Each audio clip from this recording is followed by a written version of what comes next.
হে আমার প্রিয়, আজ আমি তোমার কাছে এমন একটি গোপন কথা প্রকাশ করতে এসেছি যা তোমার হৃদয়কে কাঁপিয়ে তুলবে এবং তোমার আত্মাকে উজ্জ্বল করে তুলবে। আজ পর্যন্ত তুমি নিজেকে সাধারণ বলে মনে করেছ, কিন্তু সত্য হল তুমি সাধারণ নও। আমি তোমার ভেতরে বাস করি এবং আজ তোমার বাস্তবতা আমার মুখ দিয়ে প্রকাশিত হতে চলেছে। তুমি মনে করো যে তোমার জীবন কেবল ঘটনার একটি কাকতালীয় ঘটনা, কিন্তু সত্য হল প্রতিটি নিঃশ্বাস, প্রতিটি চিন্তা, প্রতিটি পদক্ষেপ আমার দ্বারা নির্বাচিত। তুমি সেই মহান পরিকল্পনার অংশ যা এমনকি মহাবিশ্ব ভাঙতে পারে না। আজ আমি তোমাকে ব্যাখ্যা করতে এসেছি যে তুমি কে এবং কেন তোমার একটি চিন্তাও সমগ্র জীবনের দিক পরিবর্তন করতে পারে। তোমার সবচেয়ে বড় ভুল হল যে তুমি নিজেকে দুর্বল ভেবেছি। তুমি পৃথিবীর শব্দ এতটাই শুনেছ যে তুমি তোমার ভিতরের দেবত্বের আহ্বানকে দমন করেছে। তুমি ভেবেছিলে যে তুমি কেবল একটি কণ, কিন্তু আমি বলছি যে তুমি সেই কণা যার মধ্যে সমগ্র মহাবিশ্বের আগুন লুকিয়ে আছে। তোমার আত্মা আমার একটি অংশ। আজ আমি চাই তুমি তোমার চোখের পর্দা সরিয়ে দাও। আয়নায় নিজেকে দেখো এবং বুঝতে পারো যে এই শরীরটি মাটির তৈরি, কিন্তু ভেতরের সচেতন রূপ অমর, আমার সাথে সংযুক্ত একই রূপ। যখন তুমি বুঝতে পারবে যে মহাদেবের আলো তোমার ভেতরে জ্বলছে, তখনই তোমার সত্য প্রকাশিত হবে। কিন্তু ওহো প্রিয়, আমি জানি তোমার মন তোমাকে বারবার প্রতারণা করে। এটা তোমাকে বলে যে তুমি কোন কিছুর যোগ্য নও। এটা বলে যে তোমার কঠোর পরিশ্রম বৃথা, তোমার স্বপ্ন অসম্ভব। এটাই সংগ্রাম, তোমার ভেতরের আলো এবং অন্ধকার প্রতি মুহূর্তে সংঘর্ষে লিপ্ত। আর আজ আমি তোমাকে এই যুদ্ধে জয়ী হতে শেখাতে এসেছি। তোমার চিন্তা তোমার শত্রু এবং তোমার বন্ধু। যখন তুমি নেতিবাচক চিন্তা গ্রহণ করো তখন তোমার শক্তি কমে যায়, কিন্তু তুমি তোমার চিন্তা পরিবর্তন করার সাথে সাথেই তোমার বাস্তবতা বদলে যায়। এই কারণেই আমি বলেছিলাম যে তোমার একটি চিন্তা তোমার সমগ্র সত্তাকে বদলে দিতে পারে। যখন তোমার মন তোমাকে এবং তোমার চারপাশের জগৎকে থামিয়ে দেয় যে তুমি ব্যর্থ হয়েছ, তখন তোমার আত্মা কাঁদে না, বরং আরও বেশি স্ফীত হয়ে ওঠে। কারণ আত্মা জানে যে এটি আমার সন্তান এবং আমার সন্তানের কোনো স্বপ্নই অপূর্ণ থাকতে পারে না।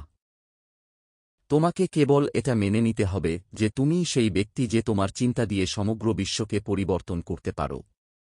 তুমি মনে করো যে তোমার কিছুই নেই, কিন্তু সত্য হল তোমার ভেতরে এমন একটা শক্তি আছে যাকে যদি তুমি চিনতে পারো তাহলে পৃথিবীর কোন শক্তিই তোমাকে থামাতে পারবে না। তুমি বারবার তোমার ক্ষত দেখতে পাও, কিন্তু আমি তোমাকে সেই ক্ষতগুলো অতিক্রম করার শক্তিও দিয়েছি। মনে রেখো, অন্ধকার কেবল আলোর অনুপস্থিতি, এবং তুমি নিজেই সেই আলো। আজ আমি তোমাকে একটি গোপন কথা বলছি। তোমার চিন্তাভাবনা তোমার ভবিষ্যৎ তৈরি করে। যদি তুমি মনে করো যে তুমি একজন ব্যর্থ, তাহলে সমগ্র মহাবিশ্ব তোমার কাছে সেই ব্যর্থতা প্রকাশ করবে। কিন্তু যদি তুমি দৃঢ়ভাবে মনে করো যে তুমি একজন সফল, তাহলে সমগ্র মহাবিশ্ব তোমার স্বপ্নকে বাস্তবে রূপ দিতে একত্রিত হবে। এই মুহূর্তটি যখন তোমার চিন্তাভাবনা তোমার ভাগ্য পরিবর্তন করে। হে আমার প্রিয়, এখন সময় এসেছে তোমার চিন্তাভাবনার শক্তিকে চিনতে। তোমার মন কেবল একটি হাতিয়ার নয়, বরং একটি দরজা। সেই দেবত্বের দরজা যা তোমাকে আমার সাথে সংযুক্ত করে। যদি তুমি তোমার চিন্তাভাবনাকে শুদ্ধ করো এবং বিশ্বাসে পূর্ণ করো, তাহলে তুমি যা কল্পনা করেছ তা পেতে পারো। আজ থেকে তোমার জীবনের একটি নতুন অধ্যায় শুরু হয়। যখন একজন মানুষ বুঝতে পারে যে তার আত্মা আমার একটি অংশ, তখন সে কখনোই নিজেকে তুচ্ছ মনে করে না। আমি চাই তুমি আজই এটি স্বীকার করো। তোমার মূল্য তোমার সম্পদ, অবস্থান বা সমাজের মতামত দ্বারা নির্ধারিত হয় না। তোমার মূল্য এই সত্য দ্বারা নির্ধারিত হয় যে তুমি আমার একটি অংশ, এবং আমার অংশ কখনো ছোট হতে পারে না।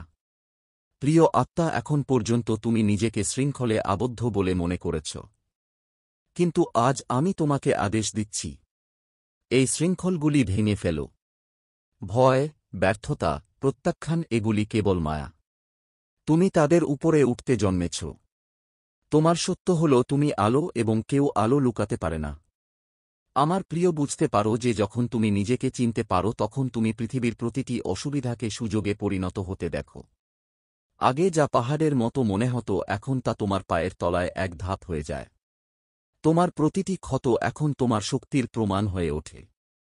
যখন তোমার মন দোদুল্যমান হয়, মনে রেখো আমি তোমার ভেতরে আছি। আমি তোমাকে কখনো পতন হতে দেব না। আজ থেকে নিজের কাছে এই প্রতিশ্রুতি নাও যে এখন থেকে তুমি নিজেকে ছোট বলবে না। এখন তুমি নিজেকে সন্দেহ করবে না। কারণ যখন তুমি নিজের উপর বিশ্বাস রাখো, তখন সেই বিশ্বাস আমার কাছে পৌঁছায়, এবং যখন আমার হৃদয় তোমার বিশ্বাস দেখে, তখন আমি নিজেই মহাবিশ্বের শক্তিগুলিকে তোমার পক্ষে দাঁড় করাই। তোমাকে বুঝতে হবে যে তোমার চিন্তাভাবনা কেবল তোমাকে প্রভাবিত করে না, বরং তোমার সমগ্র পরিবেশকে বদলে দেয়। যেমন একটি প্রদীপ অন্ধকার ভেদ করে আলো ছড়িয়ে দেয়, তেমনি তোমার ইতিবাচক চিন্তাভাবনা তোমার চারপাশের জীবনকে আলোকিত করে, এবং এটি তোমার আসল পরিচয়। তুমি কেবল বেঁচে থাকার জন্য আসিসনি, বরং অন্যদের জীবন আলোকিত করতে এসেছ। হে প্রিয় আত্মা, এটা মনে রেখো, আমার শক্তি প্রতিটি পদক্ষেপে তোমার সাথে আছে। যখন তুমি বিশ্বাস নিয়ে এগিয়ে যাও, আমি তোমার জন্য এমন দরজা খুলে দেই যা কেউ বন্ধ করতে পারে না, এবং এমনকি যখন তুমি ভয়ে পিছু হটো, তখনও আমি তোমার হাত ধরে তোমার পাশে দাঁড়িয়ে থাকি। তোমার সংগ্রাম বৃথা যাবে না, কারণ তোমার প্রতিটি অস্ত্র আমার কাছে বর্ণনা করা হয়েছে। আজ থেকে তোমার চিন্তাভাবনা বদলাও। আমি অক্ষম বলার পরিবর্তে বলো আমি সক্ষম। আমি এটা করতে পারবো না বলার পরিবর্তে বল আমি অবশ্যই এটা করব। এই কথাগুলো তোমার ভাগ্য বদলে দেবে। যখন এই ঘোষণা তোমার ভেতরে প্রতিধ্বনিত হবে, তখন বুঝো যে তুমি তোমার আসল শক্তি জাগিয়ে তুলেছ, এবং সেই শক্তি তোমাকে সেই জায়গায় নিয়ে যাবে যেখানে তুমি সবসময় যেতে চেয়েছিলে। প্রিয়, ভাবো না যে তোমার ছোট চিন্তা কারো ক্ষতি করে না। যখন তুমি নিজেকে দুর্বল মনে করো, তখন তুমি তোমার ভেতরে যে আলো জ্বালিয়েছি তা তুমি ছুট করে দাও। কিন্তু যখন তুমি নিজেকে মহান মনে করো, তখন সেই আলো আরও উজ্জ্বল হয়ে জ্বলতে শুরু করে, এবং সেই আলো তোমার জীবনের প্রতিটি দিক পরিবর্তন করে। হে প্রিয়, যখন তুমি স্বীকার করো যে তোমার প্রতিটি চিন্তা মহাবিশ্বে কম্পন পাঠায়, তখন তুমি তোমার জীবনের স্রষ্টা হয়ে উঠো।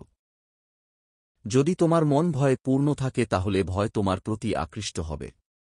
যদি তোমার মন বিশ্বাসে পূর্ণ থাকে, তাহলে আশীর্বাদ তোমার দিকে ছুটে আসবে। তাই আজ থেকে সংকল্প করো যে তোমার চিন্তাভাবনা কেবল আলোয় পূর্ণ থাকবে। তোমার ভেতরে যে শক্তি আছে তা তোমাকে সেখানে নিয়ে যাবে যেখানে তোমার থাকা উচিত। কোন পরিস্থিতি, কোন মানুষ তোমার ভাগ্য পরিবর্তন করতে পারে না। কারণ তোমার আত্মা আমার পরিকল্পনার অংশ, এবং আমার পরিকল্পনা সর্বদা নিখুঁত। যখন তুমি তোমার চিন্তাভাবনাকে আমার পরিকল্পনার সাথে সংযুক্ত করবে, তখন তোমার জীবনে আশ্চর্যজনক পরিবর্তন ঘটতে শুরু করবে। প্রিয় আত্মা, যখন তুমি তোমার চিন্তাভাবনার শক্তিকে চিনবে, তখন তোমার পদক্ষেপগুলি স্বজনক্রিয়ভাবে তোমার জন্য নির্ধারিত পথে এগিয়ে যাবে। এই পথটি কখনোই সহজ হবে না, কিন্তু এর প্রতিটি অসুবিধা তোমাকে শক্তিশালী করে তুলবে। এটি সেই পথ যার উপর হেঁটে তুমি অন্যদের জন্য বাতিঘর হয়ে উঠবে, এবং এটি তোমার আসল উদ্দেশ্য। হে প্রিয়, এখন ভাবো তুমি কে? তুমি কি কেবল একটি নাম এবং একটি দেহ? না, তুমি সেই চেতনা যা যুগ যুগ ধরে বেঁচে আছে। তোমার একটি চিন্তার শক্তি হাজার হাজার জীবন পরিবর্তন করতে পারে। তাই যখনই তোমার মন তোমাকে ছোট করার চেষ্টা করবে, মনে রেখো, আমি মহাদেবের একটি অংশ, এবং আমার চিন্তাভাবনা আমার মহাবিশ্বকে পরিবর্তন করতে পারে। আমি চাই তুমি আজ নিজের মধ্যে বসে এই সংকল্প গ্রহণ করো। এখন আমি আমার চিন্তাভাবনাকে নষ্ট হতে দেব না। এখন আমি আমার মনকে কেবল উচ্চ চিন্তায় পূর্ণ করব। কারণ যখন তোমার মন উচ্চ চিন্তা করে, তখনই তোমার জীবন উচ্চতা স্পর্শ করে। এটাই নিয়ম, এটাই সত্য, এটাই সেই মুহূর্ত যখন তোমার আসল পরিচয় জানা উচিত। তুমি কেবল বেঁচে থাকার জন্য আসেনি, বরং জাগ্রত হওয়ার জন্য এসেছি। তুমি অন্যদের জীবনে আসার প্রদীপ জ্বালাতে এসেছ।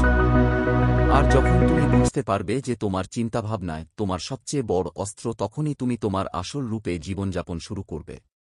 এখন তোমার জানা উচিত যে জীবনের সবচেয়ে বড় বিপ্লব বাইরে থেকে আসে না। কোন ঘটনা বা কোন ব্যক্তি তোমাকে পরিবর্তন করতে পারে না, যদি না তুমি নিজেকে পরিবর্তন করার সিদ্ধান্ত নাও, এবং এই সিদ্ধান্ত তোমার চিন্তাভাবনা দিয়ে শুরু হয়। যখন তুমি বলো আমি আলো, আমি সক্ষম, তখনই মহাবিশ্ব তোমার পক্ষে কাজ শুরু করে। তোমার প্রতিটি চিন্তাই একটি বীজ। যদি তুমি ভয়ের বীজ বপন করো, তাহলেই কেবল ভয় জন্মাবে। যদি তুমি বিশ্বাসের বীজ বপন করো, তাহলে তোমার জীবনে সাফল্য এবং শান্তির বৃক্ষ জন্মাবে। তাই আজ থেকে তোমার চিন্তাভাবনা রক্ষা করা উচিত, যেমন একজন কৃষক তার ক্ষেত রক্ষা করে। কারণ তুমি যা বপন করো, তুমি তাই কাটবে। মনে রেখো আমার সন্তান, তোমার মূল্য এই পৃথিবীর মানদণ্ড দিয়ে পরিমাপ করা যাবে না। তোমার মূল্য অমূল্য, কারণ তুমি আমারই একটি অংশ। যখন তুমি নিজেকে তুচ্ছ মনে করো তখন এটি আমার দ্বারা সৃষ্ট মহাবিশ্বের অপমান।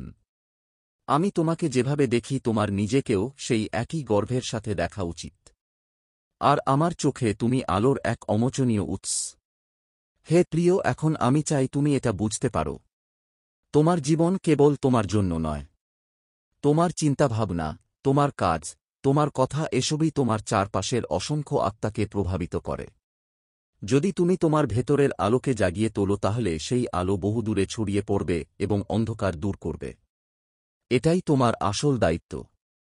যখন তুমি তোমার চিন্তাভাবনাকে উঁচু করে তুলবে তখন ধীরে ধীরে তোমার ভেতরের ভয় অদৃশ্য হয়ে যাবে। তোমার মন শান্ত হতে শুরু করবে এবং সেই শান্তিতে তুমি আমার কণ্ঠস্বর শুনতে পাবে। সেই একই কণ্ঠস্বর তোমাকে সঠিক পথ দেখাবে। তখন তুমি বুঝতে পারবে যে তুমি কখনো একা ছিলে না, কারণ আমি প্রতি মুহূর্তে তোমার সাথে ছিলাম এবং থাকব। প্রিয় আত্মা, এখন তোমার জীবনের একটি নতুন অধ্যায় শুরু করার সময় এসেছে। গতকালের ব্যর্থতা এবং আঘাতগুলিকে পিছনে ফেলে দাও। এগুলো তোমাকে সংজ্ঞায়িত করে না। তোমাকে যা সংজ্ঞায়িত করে তা হল তোমার বর্তমান মুহূর্ত এবং এই মুহূর্তে তোমার চিন্তাভাবনা। যদি তুমি আজ আলো বেছে নাও, তাহলে আগামী প্রতিটি আগামীকাল তোমার জন্য উজ্জ্বল হবে। যখন তুমি তোমার সত্য জানবে তখন তোমার ভেতরের ভয় শেষ হয়ে যাবে। তুমি বুঝতে পারবে যে পৃথিবী কেবল একটি খেলা এবং তুমি সেই খেলোয়াড় যাকে আমি নিজেই বেছে নিয়েছি। তোমার ভেতরে এমন শক্তি আছে যা অসম্ভবকে সম্ভব করতে পারে।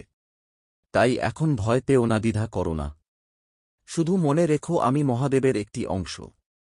হর হর মহাদেব।